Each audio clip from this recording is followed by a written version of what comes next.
آخر میں دعا کی طلب کی توجہ دلانا چاہتا ہوں. سب سے پہلے تو فلسطینی لوگوں کے لیے دعا کریں جن پر آج کل بہت زیادہ ظلم ہو رہے ہیں، اور ان کو اپنے علاقوں میں ہی جانے کے لیے مسجد اقصیٰ میں جانے کے لیے پرمٹ کی ضرورت ہے، جو دیے نہیں جاتے، جس سے ان کو روکا جاتا ہے.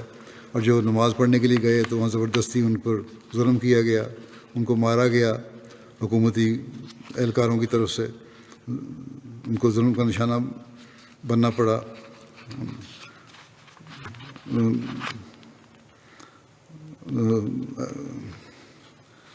پھر اسی طرح ان کو جو شیخ جراح ان کا محلہ ہے، ایک چھوٹی سی وادی ہے، وہاں سے ان کو زبردستی نکالا جا رہا ہے. ان کے اپنا جگہ ہیں. اس پہ اب میڈیا نے بہت سارا لکھنا شروع کر دیا، بلکہ اسرائیل کے اپنے اخباروں نے بھی لکھنا شروع کر دیا، ان کے میڈیا نے بھی لکھنا شروع کیا ہے بعض جگہ پہ جو انصاف پسند ہیں. اور پولیس آنسو گیس اور گولیاں برسا رہی ہے لوگوں پہ، بلکہ ایئر اسٹرائک بھی کی ہیں، اس لیے کہ یہاں دشمن چھپے ہوئے ہیں، ان کو ہم مار رہے ہیں، لیکن حقیقت میں ظلم کیا جا رہا ہے اور عوام الناس کو مارا جا رہا ہے. پھر یہ ہے کہ جو زخمی ہوتے ہیں ان کو سنا یہ ہے، پریس کی یہ رپورٹ ہے بعض جگہ کی، کہ اسرائیلی پولیس نے طبی خیموں تک بھی نہیں ان کو پہنچنے دے رہی، میڈیکل ایڈ سے بھی ان کو محروم کیا جا رہا ہے. تو بہرحال مسجد اقصیٰ میں جو ظلم ہوا میں نے بتایا، اللہ تعالیٰ ان مظلوموں پر رحم اور فضل فرمائے اور ظالموں کی پکڑ کرے.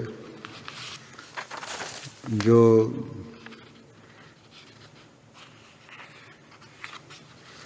اسٹیٹ ڈپارٹمنٹ امریکہ ہے، کہنے کو بڑے انصاف پسند ہیں، لیکن 9 بچوں کے قتل پہ کوئی انہوں نے اسٹیٹمنٹ نہیں دی، کوئی ہمدردی کا اظہار نہیں کیا.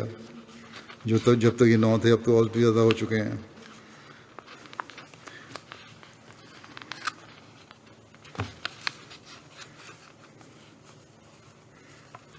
پھر یہ جو نیو یارک ٹائمز ہے اس نے بھی لکھا ہے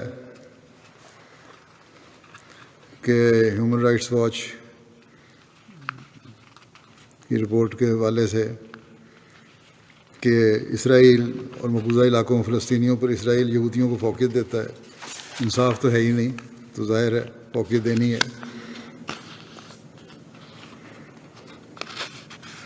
ایمنسٹی انٹرنیشنل کی رپورٹ بھی یہی ہے کہ بہت زیادہ ظلم کیا جا رہا ہے فلسطینیوں پر. اسرائیلی قومی اخبار ہے ہیرٹس، وہ لکھتا ہے کہ یروشلم ابھر رہا ہے. دمشق گیٹ پر رکاوٹیں کھڑی کرنا ایک اشتعال انگیز ہمکانہ قدم تھا جس نے شیخ جراح محلہ میں سینکڑوں فلسطینیوں کو گھروں سے بے دخل ہونے کے پس منظر میں رمضان المبارک کے مقدس موقع پر رہائشوں کو پریشان کر دیا. پھر ہیریٹس بھی یہی لکھتا ہے کہ عجیب بات ہے کہ انصاف کا انوکھا ویژن ہے جس کا اطلاق اس اصول پہ کیا جاتا ہے کہ جو میرا ہے وہ ہمیشہ کے لیے میرا ہے، اور جو تمہارا ہے وہ بھی ہمیشہ کے لیے میرا ہے. اسی طرح ان سے فلسطینیوں کے حقوق چھینے جا رہے ہیں. اللہ تعالیٰ بہرحال اللہ تعالیٰ رحم فرمائے، اور یہ عید کی خوشیاں ان کے لیے تو غموں کا پہاڑ لے کر آئی ہیں. اللہ تعالیٰ ان کے غموں کو خوشیوں میں تبدیل کرے، ان کو سکون کی زندگی میسر ہو، ان کی لیڈرشپ بھی ایسی اچھی ملے جو ان کی صحیح رہنمائی کرنے والی ہو. مسلم ممالک جو ہیں وہ اکٹھے ہو کر اپنا کردار ادا کریں تو فلسطینیوں کو اور جو اور دوسری جگہ مظلوم مسلمان ہیں جہاں بھی ہیں ان کو ظلموں سے بچا سکتے ہیں. لیکن مسلم امت بھی اکٹھی نہیں ہوتی. مسلم ممالک کو جو رد عمل دکھانا چاہیے تھا اس زور سے نہیں دکھایا جا رہا. ایک ہلکے پھلکے بیان دے دیتے ہیں، حالانکہ بڑا اکٹھا ایک مشترکہ بیان ہوتا تو اس میں طاقت ہوتی. تو بہرحال اللہ تعالیٰ مسلمانوں کی لیڈرشپ کو بھی عقل دے اور اسرائیلیوں کو بھی عقل دے کہ وہ ظلم نہ کریں. فلسطینیوں کو بھی جو بغیر لیڈرشپ کے اپنی مرضی کر رہے ہیں ان کو بھی اللہ تعالیٰ اس لحاظ سے بھی عقل دے کہ وہ اگر ان کی طرف سے کوئی ظلم ہے تو اول تو نہیں ہے، وہ مظلوم ہے. اگر وہ ڈنڈے کا استعمال کر رہے ہیں تو وہاں توپوں کا استعمال ہو رہا ہے، پہلے بھی میں کہہ چکا ہوں.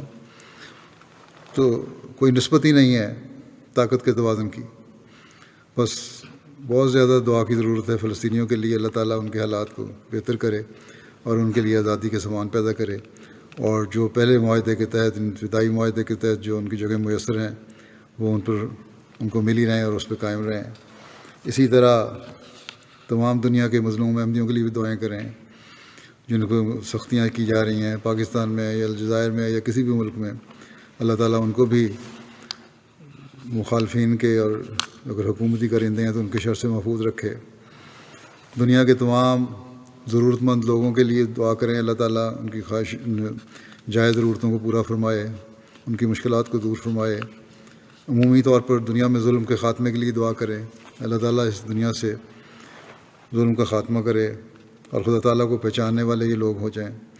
آج کل جو وبا پھیلی ہوئی ہے اس کے لیے بھی دعا کریں، اللہ تعالیٰ اس وبا سے بھی جلد نجات دے اور وہیں دوبارہ وہ ایسے حالات پیدا ہوں جہاں امن ہو اور دوبارہ نارمل حالات پہ دنیا آ جائے.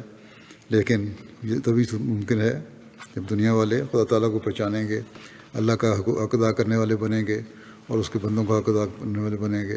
اللہ تعالیٰ سب کو اس کی توفیق عطا فرمائے.